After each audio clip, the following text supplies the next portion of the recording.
Club. তো আমরা এখন অর্পিতা বিচ রিসোর্ট চাঁদিপুর থেকে বেরিয়ে গেছি। এখন আমরা যাব শিমলিপাল টাইগার রিজার্ভ ফরেস্টের দিকে। ওখানে আমরা গিয়ে উঠবো লুলুং অরণ্য নিবাস যে রিসোর্টটা আছে একদম শিমলিপাল জঙ্গলের ভেতরে। তো ওখানেই যাব। তো চলুন, যাওয়ার পথে কি কি পড়ছে সেগুলো দেখাবো, কতক্ষণ টাইম লাগছে, রাস্তার কি স্ট্যাটাস সবকিছু আপডেট দিতে থাকবে। তো এখন আমাদের অ্যারাইভাল টাইম ওখানে দেখাচ্ছে আমরা 10টা 10-এ বেরিয়েছি। তো 12টা 20-এর মধ্যে আশা করছি পৌঁছে যাব। 2 ঘন্টা 8 মিনিট 90 কিলোমিটার ডিস্টেন্স।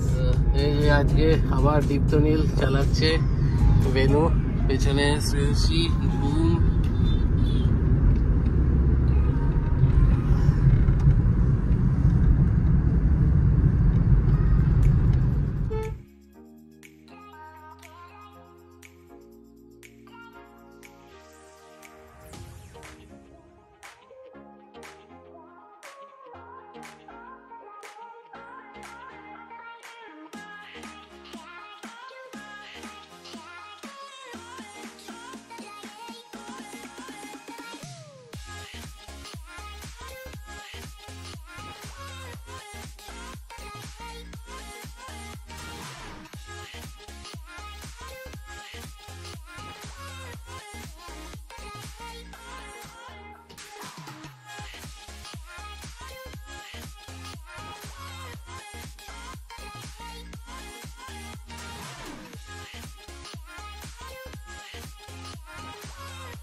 তো শিমলিপালে যেতে চাঁদিপুর থেকে এই ফার্স্ট একটা টোল পড়লো, এটার চার্জ কাটলো 70 রুপিস। তো যেতে যদি আর কোনো টোল পড়ে সেটাও আমি আপনাদেরকে আপডেট করে দেবো। এক্সপ্রেসওয়েতে উঠে যাওয়ার পরে আর বাকি এখনো মানে আমাদের পৌঁছাতে আরও লাগবে 1 ঘন্টা 17 মিনিট 61 কিলোমিটার।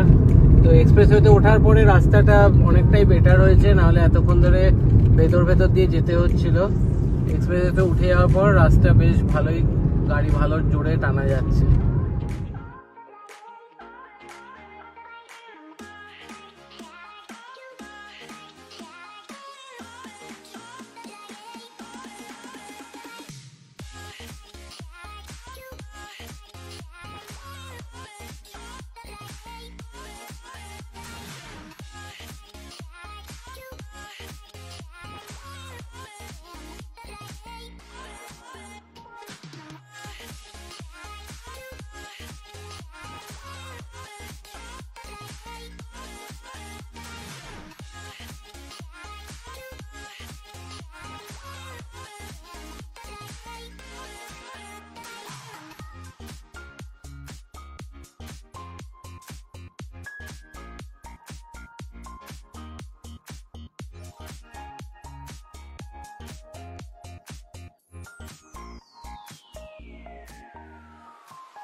আমরা এখন পুরো জঙ্গলের ভেতর দিয়ে যাচ্ছি। রাস্তার অবস্থা বেশ খারাপ কিন্তু, আর আমাদের রিসোর্টটা একদমই ভেতর দিকে। আর ওয়েদারও এখানে এখন বেশ ঠান্ডা লাগছে। চাঁদিপুরে যেমন গরম লাগছিল, এখানে ওয়েদার টেম্পারেচারটাও অনেকটাই কম। তো দেখি আর কতক্ষণ লাগে এখানে। আর লোকেশনটা আপনাদেরকে একটা দেখিয়ে দিচ্ছি। তো এখানে দেখাচ্ছে 12 মিনিট লাগবে, 2.3 কিলোমিটার।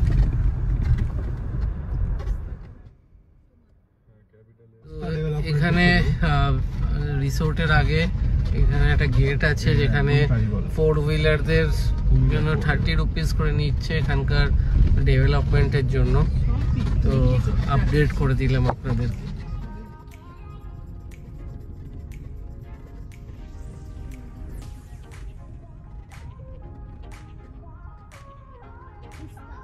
এখানে বেশ নদীর ধারে জঙ্গলের পাকে সব প্রচুর পিকনিক চলছে, মাংস রান্না বান্না চলছে, পার্টি, ভালোই পিকনিক স্পট একদম। তো আপনারা দেখে নিন, এখানে কিন্তু গুগল ম্যাপে ভুল দেখাচ্ছে আর এখানে একদম টাওয়ার নেই। তো এখানে যেটা দেখাচ্ছে রাইট সাইডে এটা ভুল আছে, এখান থেকে আরো অনেকটা আগে একদম লাস্টের দিকে বলছে লোকাল লোকেরা। তো যাচ্ছি, দেখি এখনো কতক্ষণ টাইম লাগে। রাস্তার অবস্থা কিন্তু খুবই খারাপ, অনেক টাইম লাগছে যেতে, মানে গাড়িতে পিক আপ তো তোলাই যাচ্ছে না, মানে এত ঝাঁকুনি, রাস্তার কন্ডিশন যা তা অবস্থা একদম। এই অনেকক্ষণ বাদে গাছের মধ্যে একটা ছোট করে দেখলাম, তাছাড়া কোনো বড় সড়ো সাইনবোর্ড বা কিছু নেই, এত বড় রিসর্ট। অনেকক্ষণ বাদে একটা সাইনবোর্ড দেখলাম, ছোট সবুজ রঙের একদম গাছের মধ্যে। এখানে প্রচুর উড়িষ্যার এখানকার লোকাল লোকেদের পিকনিক চলছে, গাড়ি ঘোড়া ভর্তি, আর একদম বাঁ সাইড দিয়ে একটা নদী বয়ে যাচ্ছে। তো নদীর ধারে ফুল অন পিকনিক চলছে। আবার এখানে অটো সার্ভিসও আছে, দেখছি লোকজন আসছে যাচ্ছে, অটো, বাইক, কয়েকটা অটো পাল্টিও খেয়ে আছে। রাস্তার খারাপ অবস্থা।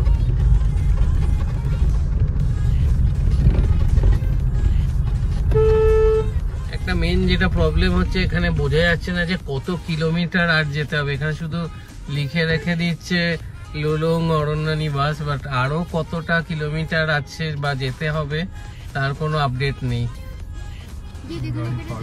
পিকনিক স্পট লেখা রয়েছে এখানে, এটা পার্কিং স্পট। এটা এই দেখুন সামনে এখানে বোর্ডে লেখা লুলুং পিকনিক স্পট। তো মানে একদম গাড়ির মেলা বসেছে এখানে। চলে এলো নাকি? ওই যে সামনে যেটা আছে সেটা ডান দিকে দেখাচ্ছে।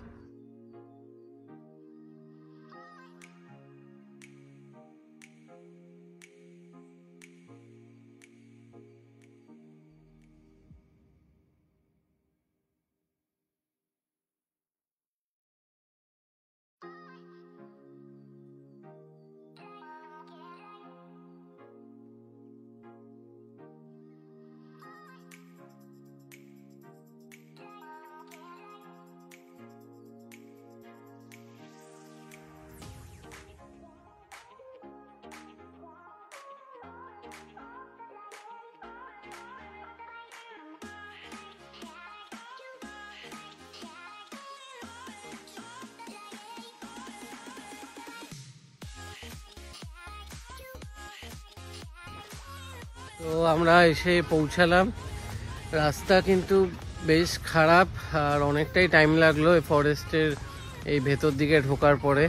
তো ভিডিওটা আর এখানে এই ভিডিওটা আলাদাই রাখতে চাইছি, কারণ একটা পুরো আলাদা ভিডিও দেখাবো আপনাদেরকে। পুরো এই রিসোর্টটা, এটা জাস্ট মানে অসাম, মানে ফাটাফাটি রিসোর্ট এটা, লুলুং অরণ্য নিবাস। তো নেক্সট ব্লগে আপনারা পুরো ডিটেলসে দেখবেন এই রিসোর্টের ব্যাপারে কেমন কি এক্সপিরিয়েন্স। তো ভিডিওটা ভালো লাগলে ভিডিওটা লাইক করবেন, শেয়ার করবেন এবং চ্যানেলটা সাবস্ক্রাইব করে দেবেন। আবার দেখা হচ্ছে নতুন ভিডিওতে।